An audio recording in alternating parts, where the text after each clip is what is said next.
নমস্কার, আপনারা সবাই ভালো আছেন, আমিও ভালো আছি। আজকের আমি পমফ্রেট মাছের ঘরোয়াভাবে তন্দুরি করে দেখাবো। আমি এখানে দুটো পমফ্রেট নিয়েছি, আর আমি এটা 5 ঘন্টা আগে আদা রসুন হলুদ নুন লঙ্কা গুঁড়ি আর তন্দুরি মশলা আর পাতিলেবুর রস দিয়ে ম্যারিনেট করে রাখা ছিল ফ্রিজে।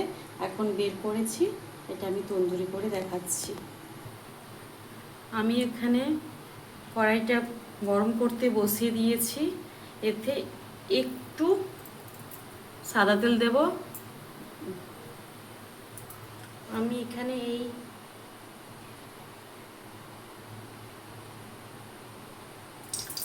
এই 1 চামচ তেল দিয়েই তন্দুরি করব, ছোট্ট চামচে।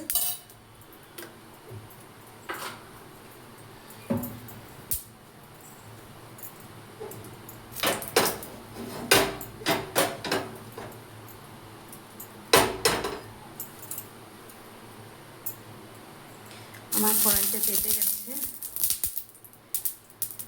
এবার আমি এই পমফ্রেট মাছটা বসাচ্ছি।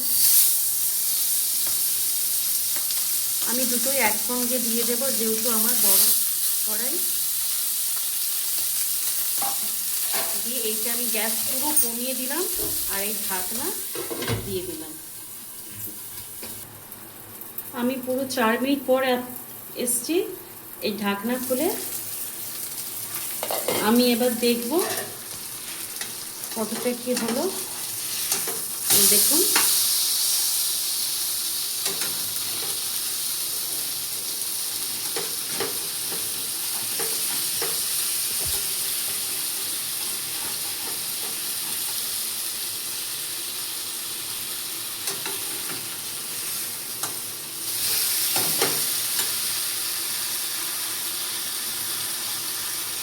একটা মাছ পুরো ভেঙে গেছে, একটা ভালোভাবে উঠেছে।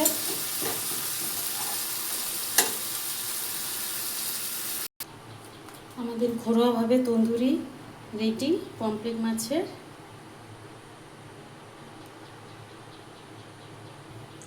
ভালো লাগে লাইক সাবস্ক্রাইব করবেন।